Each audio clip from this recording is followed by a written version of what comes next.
This week on the catch up, we're joined by Bolan from EKM. We talk a lot of different points about EKM's growth, the importance of community, and basically ensuring that your customer comes first and putting them at the emphasis of everything you do. It's a really interesting point, especially with the year we've all had. I know COVID's something that nobody wants to talk about anymore, but it's really been in a year for people to start businesses from the home. They've got a lot more free time, and Eve emphasises how EKM is helping those people kick on to the next level. Really cool to look through. Enjoy.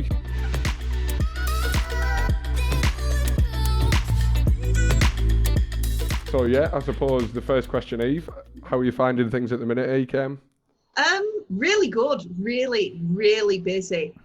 So my job at EKM, I used to deal with customers on the phone and buy tickets and so on, but now I monitor our community. So we have like a closed Facebook group of people that can come in and ask questions, and it is so busy, so unbelievably busy. But if it's busy for them, it's busy for us, and everyone's a winner in that sense. 100%. We get a lot of customers who mention the community actually as well, where they'll be like, oh, we've shouted about you in the community and EKM on Facebook, and I'll be like, I didn't even know this existed. Do I need a password to get in? Oh, yeah, no, it's top secret. It's like one of those ones under wraps that no one's supposed to know about, but I think, again, that's quite a cool idea, really, isn't it? Like, we see a lot of people in tech talking about building communities and getting customers to share best practice and all that sort of get up in there as well.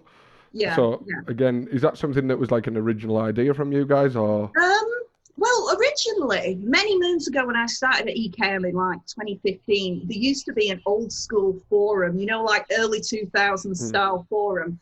And people would go on there because they, a lot of the time the forum wasn't manned. And because it wasn't manned, people would go in and they wouldn't do it deliberately, but I think sometimes misinformation kind of grew in there. And when I started at EKM, I said to my boss, I was like, can I have a go in there? Like, can I have a staff account and I'll have a go? And he went, yeah, sure.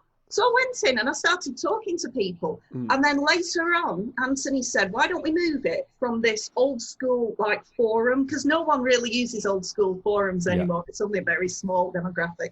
So we made it into a closed Facebook group. So you could come in, you can't hide behind a profile picture as people did in previous forums, which I know it's controversial, but when you're monitoring people online, and you'll know yourself if you use Twitter, there's people that go on Twitter with like a picture of their dog and they're spouting off all sorts, but if it's a picture of their face, they are so well behaved. So we have this lovely community of people, and they're really nice and they help each other out, hand on heart. I go in once or twice a day and I write a nice post, how is everyone? And we do homepage shares, and they're really good about asking for help from each other, and everyone's polite and lovely. It's the best part of my job, to be honest, because since I've not been in the office, I've no one to talk to. Oh, wow, don't say that. It's become almost like some sort of like, I don't know, a Meagle style situation, just linking up randomers and being like, hi, what are you doing? How's your dog? Right. So I suppose that's quite interesting as well. You mentioned that you started with EKM in around about 2015, yeah? Yeah. I suppose what's the biggest changes you've seen in not only EKM but ecom since 2015? Right. When I started at EKM, I was customer support team. So I'm answering all calls. And then after that, I did account management. So that was businesses that made over a certain amount. And over the years, more and more people have wanted to sell online. But more and more people want to sell online without knowing what's involved in selling online. Yes. And I totally blame the iPad for this, because years ago, back in the day, in the early 2000s, when I wanted to sell online, I didn't know what I was doing. So I got up my Microsoft front page, embedded some PayPal buttons, and kind of sussed it out for myself, Googled everything. However, when iPads came out and tablets, everyone bought their parents a tablet. And what a tablet does is make you think that the internet's really accessible, and it is. But when you're selling online, you need to know basic things like clear the cache on your browser, love, because websites won't react the right way unless you do that. And then they'd go, oh, I've never done that before. And I said, well, that's why you need to. So I think there's a big hole in people's knowledge because it is so accessible. And there's lots of people that want to jump in at the deep end straight away, and they don't really know what they're doing, which is where people like me step up and go, right, okay, listen, we can't make that tiny wee 200 pixel square JPEG into a big, huge image. It won't work like that, my love. That's not how images work. But they work like this. So, yeah, that has been the biggest change. I'm totally blaming Pads for that. You do seem to do an incredible job of working with and educating everyone from the startup. You know, someone almost who's not that computer literate that wants to sell online, right the way through to some pretty big companies turning over millions of pounds online. Yeah, what you were saying. At the end of the day, like, I'm presuming we're all roughly the same age and we've grown up with computers. But do you remember the first time you ever went online, like the very first time as a teenager, and you look at a web page and you go, what do I click on here? If you can remember what that's like, that's what it's like for some people that want to sell online today. And they're going, I don't understand what I should click on. I had to deal with my mum picking up the phone and knocking me off the web. Oh, God, yeah. Yeah, I'm trying to chat. I'm updating in MySpace. Stop it. I've got to move my top friends around. Behave, mum. Oh, that used to be such a big deal, didn't it? The order of your top friends and what theme tune you I've got 30 minutes left on my AOL trial. I suppose that's interesting as well. Like, as you say, it's something that certain brands online look at. So I suppose you see it a lot nowadays where people may start out with like a Shopify and think, as you say, I can get this done, I can put a theme on, I can be up and running in half an hour, but there is so much more work that has to go on behind to actually make it something you can scale and work with. Yeah. I suppose it's one of the things where you look at EKM, and as Rich says, it starts out with some people who are maybe starting out on the journey and some people who are moving through to being like, as he says, multi-million-pound business.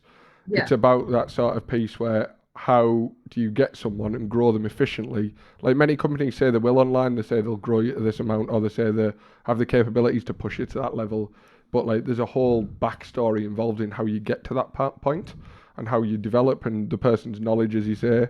And I suppose it's like, if you look at it from where we sit as well, as you've mentioned as well already, Eve, it's very much an education piece and pushing people further forward and going, right, okay, we can show you how to do this, or you can read this thing and go, or speak to somebody on the same sort of platform as yourself and go, this is how they've done it, why don't you learn from them and do it like that? So it's a really nifty way of like handling account management as well. Seems to be a good way of doing it in terms of introducing the community, because, I mean, I've dealt with it. I've done all this where you literally explaining to someone that they can't use that image because it's 15 pixels wide, and you're trying to make it a banner on your homepage, and that there isn't the data in that image. There aren't the pixels. We can't make up pixels to make it a higher resolution. Like trying to get that across to people while someone's sitting there going, I want that on there, on the web page. I had that once upon a time. Someone walked in for basically like a website pitch, and they just came in with a memory stick and just went, I want that on there. Oh, brilliant, thanks for that. Okay. Joy, let's move this forward. Cool as well. So I think another point I wanted to raise quite quickly as well is we've seen, obviously from speaking with people at EKM, I think Mark Gilbertson's our point of contact. I want to get that right. Yeah. He mentioned that obviously there's been a shift in focus from the company on the whole, whereby, as you say, it was typically quite a fairly cheap platform to get going and you could start off really low. But I believe you've introduced some form of like enterprise almost tier. Is that correct to say? Yeah, right. Okay, so we have a tiered system. Okay, so you can have a basic tier. Okay, and I don't know the prices off the top of my head. I won't lie to you, but you can look them up on ekm.com/prices. However, so you've got a couple of tiers. Okay, so you've got basic tier. So that is your basic shop, okay? And you get the majority of features, not all features. You'll have one of our sales team, they'll contact you, they'll show you how to set your shop up, and that's it, you're off and running. Yep. You can then go to the support centre where there's me on loads of videos going, hiya, press this, do this, press that button. And all of my support guides are written with the phrase that I have to go by is, could Anthony's mum do this? And I have to write them in such a way where if you've never seen a computer before, it's a bit like the Ladybird book building a shop. Okay, so then you've got your support center. So support center videos basic. Then you've got standard. So that's the same thing, but you have an account manager for a longer period, and you've got the support center, and you've got the videos, and you've got more features. Yes. And then we start going up to advanced. Now, advanced, that's my old job. I used to be an advanced account manager. So I'd get assigned people that fell into one of two categories. Either they make an awful lot of money, but they don't have the background and the computer knowledge to run it, Yes. or they have the background and the computer knowledge and they need the extra hands on deck. So I'm the extra hands on deck, and you get assigned an amount of shops and you manage them, and you will always speak to those customers. I met some lovely customers and I really miss doing that job because I can't speak to them anymore. And then right up the top you have Pro, and Pro are like, it's like the Optimus Prime, if you will, of account managers. They are all over it. They will keep an eye on your industry for you and say, hey, have you seen such and such a body's doing this? You could do this on your shop. Do you want me to implement this? Shall we give it a try? And that works out really, really well, because for some people starting out, if they recognize quite early on that they're not really sure what they're doing and there's a lot to learn, we can go, well, do you want to upgrade? And we can help you with that, and we can talk you through that. Or do you want to stay where you are? Do you want to go on support guides? So it gives people a lot of choices depending on your budget and what you know already. Oh, sweet that. How do you tend to price the top level then? Because obviously there's I honestly don't know, because I'm not in that team.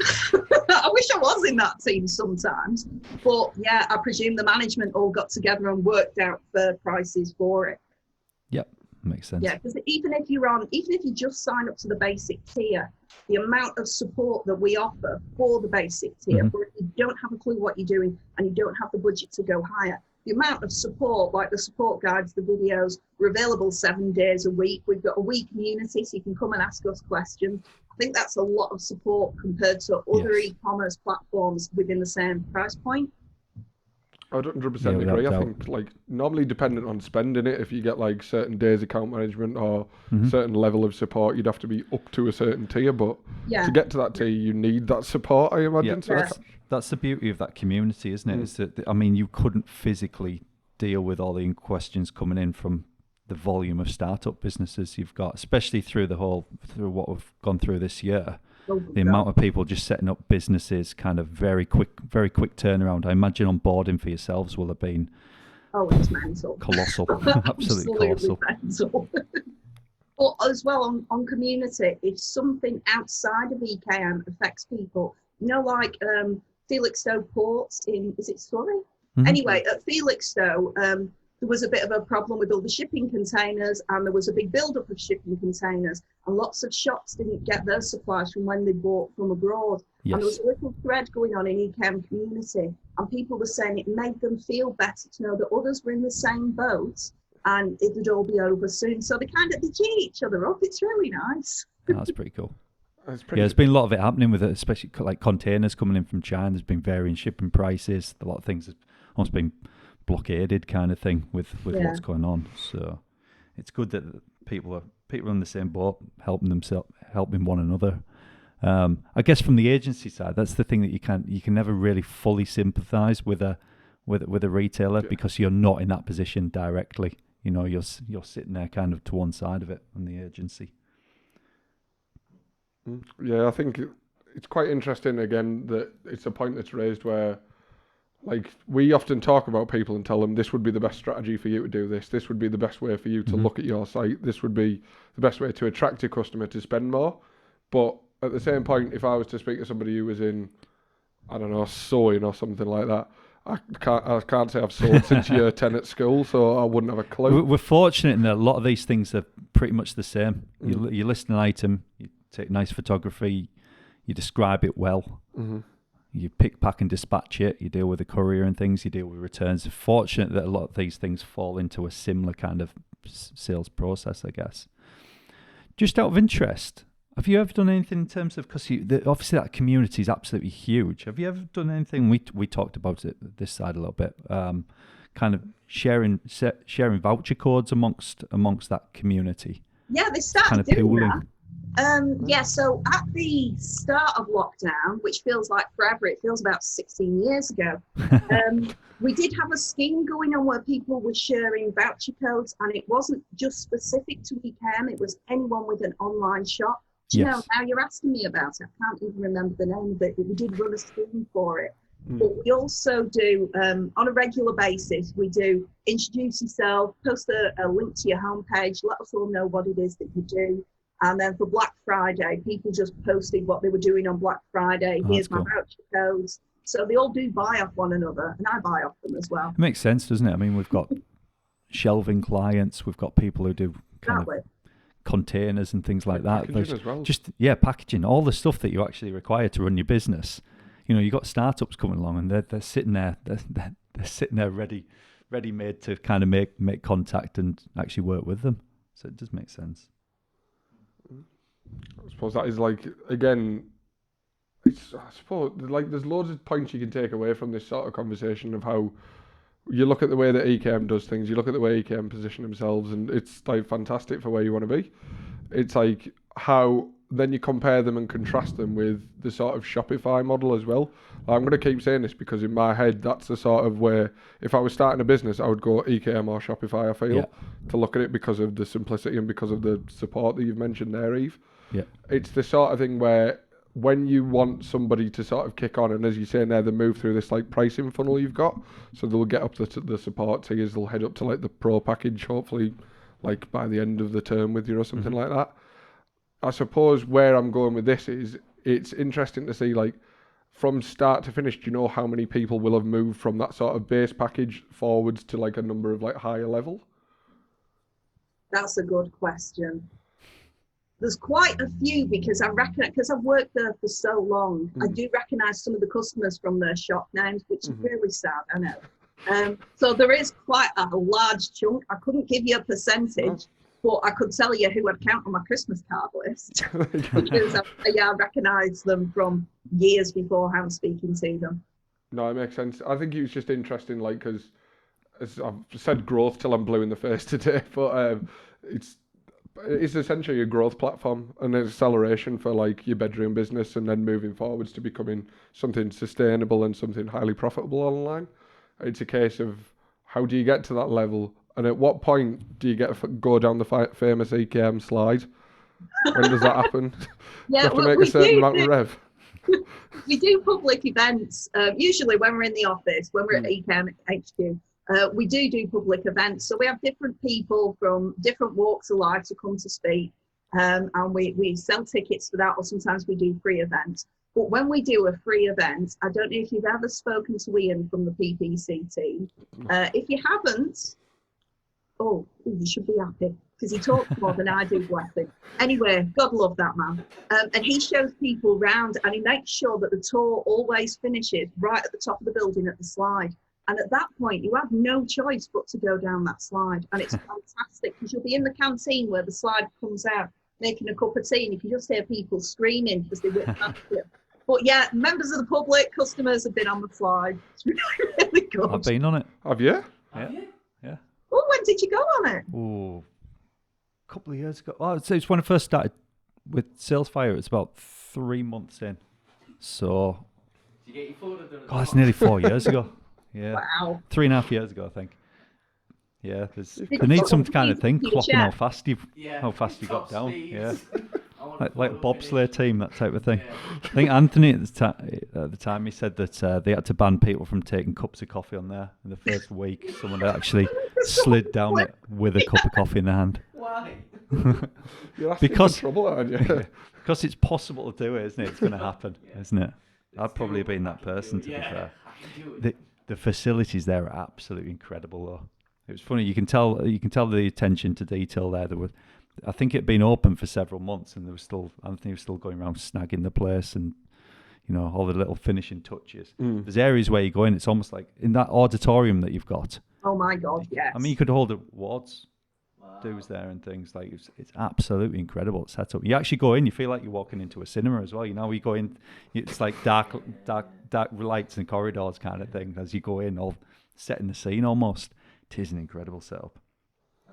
Some of the things, like it was really interesting to have a look around the place actually, because you can relate to a lot of the experiences there and what's going on, and some of the things where obviously I'm from a different e-commerce platform background, like different ethos there. So for example, we were walking around and kind of pointing out on the tour, this is where, you know, we upgrade people's sites here, and we upgrade the front, almost like the homepage designs and things to make it so that you're on point. Anything new that comes out, we're refreshing it. I was sitting there going, well, how much do you charge for that? And Anthony's going, Oh yeah, that's evolution. That's free. It's just free. Yeah. And I'm going, really? So you've got a team here sitting there kind of doing this, and it's all upgraded for free. It's incredible. But the thing that gets me, it's almost narks me really, is that the clients, a lot of them won't even appreciate it. They won't appreciate there's a team sitting there upgrading things. I think there was an example given where you go in, upgrade something, and they said, no, I liked it the way it was, change it back. You want to change it back to the way it was, 5-year-old design or something. Yeah, I liked it the way it was. But, you know, it flies in the face of what's modern and things. Yeah. You'll have people now, I imagine, fighting against being responsive, you know, without knowing the true implications of what they're fighting against, really. So that's what's kind of rounding the story off. That's why I find it absolutely incredible, like your reviews online, like the standard of the service there. Mm-hmm. It is incredible. When you know, we're in a world where you can fall out with someone because you've uploaded the wrong colour blue or something. Someone gives you a one star review. We managed to pick up a 1-star review from someone for I think it was they had a demo, and that was it. They decided not to go on. They went 1 star. We decided not to use it. 1 star. There's something about the psychology of people complaining and moaning, isn't there? Like, you're much more likely to give a bad review. Yes, 100%. Yeah. Like, that's the real slip. That's what you're up against. And the thing that I always, and this again, testament to yourselves and how well you've done there in getting to that point. It's not a single service that you're offering. So it's not a case of you order a T-shirt off me, I dispatch it, and you turn around and say, yeah, great T-shirts, nice quality, and the delivery was on time. It's a service, so it's ongoing. So any customer, it doesn't matter how happy that customer is. Like I've got customers that I've worked with for the past 10 years that followed me from a previous job over to working as a sales fire client. I'll still get a call on my mobile maybe once every 6 months going, oh, I'm not quite happy with this. Can you have a look? Can you have a word and have a look at this for me? You still get that. You're still going to have, with the happiest customer, you're going to have this kind of, you know, this undulating kind of like, I'm happy, I'm not quite happy now. Everyone's got those customers where you'd say, I wouldn't want to send them a review now just because, you know, something went awry like 30 minutes ago with the business or something. They're probably in a bad mood now because I know that shipping container didn't arrive in from whatever country it was coming in from. Whatever it is, it's undulating. You know, I don't think it's fair to kind of for a lot of these reviews platforms really to be, you know, it's almost a snapshot of time when really the review should be on the relationship for as long as it's been going on. Mm-hmm. So that's me getting on my high horse about. Yeah, no, I understand that, because again, I'm going to blame tablets for this. You have a tablet and you put them online, they don't realise, and a lot of them don't realise the knock-on effect of giving a company a bad review. And there's certain places on like Facebook where people get together and they do it for fun. I mean, the internet as a whole fascinates me, but the fact that people do that for sport, and you're not even looking at the businesses and the companies behind it. Absolutely. We've had 2. They're not even customers. We've answered. This is the thing. This is the nature. You've still got to go back nice and polite and say, unfortunately, we have no record of you. But if you'd like to get in touch and discuss it, you know, we're here to discuss things. You've got to take this kind of very, very light touch approach. Even though we've never heard of this person, we don't know who they are. In the words of my mum, there's nought as queer as folk. Sometimes there really is nought as queer as folk. There's some strange people out there. I actually don't think I can get away with that, to be fair. I've actually just had a look at the EKM stats for reviews. It's 4.8 stars from 2.2k reviews. That's unbelievable. Outrageous. Absolutely unbelievable. That's strong. It's And good. someone will turn around and say, "Why aren't you 5 stars?" That's it, something outside. Because I can't legally go around to people's houses and make them dinner. I mean, I would if I could. Well, this is the next step. This is what you got to be doing. Turn up with a Tesco meal deal, like, from EKM, helping you with your website. The soup was tepid, 1 star.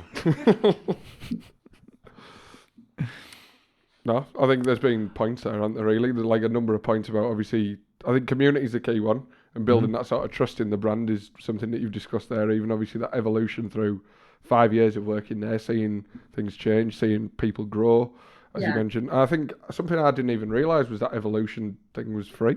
Like, that's a mad thing to say. Like, genuinely is a mad product and offering to have to someone. It's a good idea, though, because if you imagine being like 20 years older, 30 years older, you don't even like internet shopping and you think the internet is just Facebook. My mum was like that. Just think the internet is just Facebook. If you don't go to websites enough to know what a good website looks like, you'll go, do you know what? I'm going to get my 2000 circa banner that's yay big. Right across the top of the page, I'm going to get some clip art. I'm going to get some GIFs. And Anthony identified that quite early on, and he said, "But if we don't tell them what's the right thing to do, they'll never know. They'll never succeed." Yes. So it's not something we force on people, but we'll explain. This is why we've made your menu just 7 categories instead of 26. Yeah. Or this is why we've made your homepage a lot more shallow because it encourages people to click into it rather than it being like 6 clicks long. Yeah. That's mad. Yeah, genuinely is. But then when you think about it, like, this is probably, I'm going to say myself here. So I was looking at setting up a website the other day. I don't know why. My girlfriend was blagging me about it. She wanted to do something. And I was sat there going, right, I can do this, mate. And then got a trial account for a platform, looked at it and I went, blew a big raspberry, and she was like, "You can't do it, can you? You don't know what you're doing, do you?" And I was like, "Talk a good game, don't you?" Yeah, I do all right in that respect. And it's like, "You don't know what you're doing, do you?" I was like, HTML is not my friend. Goodbye. But again, that sort of thing was, I imagine this year, as we've discussed, would be prevalent in people kicking off business and seeing where they can take it over the next few years and how we can actually develop people. And it's a really cool concept to have, and when it's delivered correctly, like we can see from your reviews and your community, it means the world to people, I suppose, really, that the business is looking on point and moving forward. Yeah. When I first started working at EKM, I'd spent years in retail. In retail, I usually did customer complaints. So I'm used to being shouted at. I'm used to having things thrown at me, literally on several occasions. But when I went to EKM and I was sitting in the interview, I also have to say, Anthony does terrifying interviews. I've never been nervous for an interview, and I didn't expect the CEO of the company to talk to me. And when he did, he asked all these questions really, really quickly, and I was like, "Oh, for God's sake!" But he said, "You don't need to use a script on the phone," and this blew my mind because I'd only ever worked in call centres where you follow what it says on the screen. So I said, "So I can explain stuff like in my broad northern non-technical language." Yeah, of course you can. Of course you can. Brilliant. So that makes it easier if you can give someone an analogy for what you're trying to say. And then they slowly pick up like, "Oh, that's why I clear the cache on my browser, because it's like a dirty window looking at the internet. But if we clean it, we can see everything properly." Oh, I'm using that. I was going to say, it's funny that you're right in what you're saying, that a lot of the time we'll compare things to kind of an actual physical retail outlet. So we'll say, that's people going in through your through the front door kind of thing. You need to make sure it's not obscured. Everything's clearly signposted. There'll be things where we've critiqued sites in the past. So they'll have a checkout where there's an option, and they'll still be around to this day.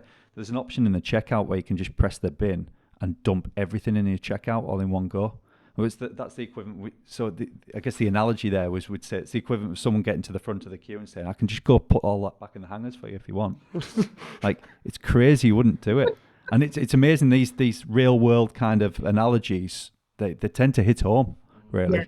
You can get your point across. Yeah, every now and then someone will say, "Have we got the function to put a website under construction sign on?" No. 1997 called and they said no. Don't do that but there's a way around it. Yeah, I know exactly what you mean. 100%.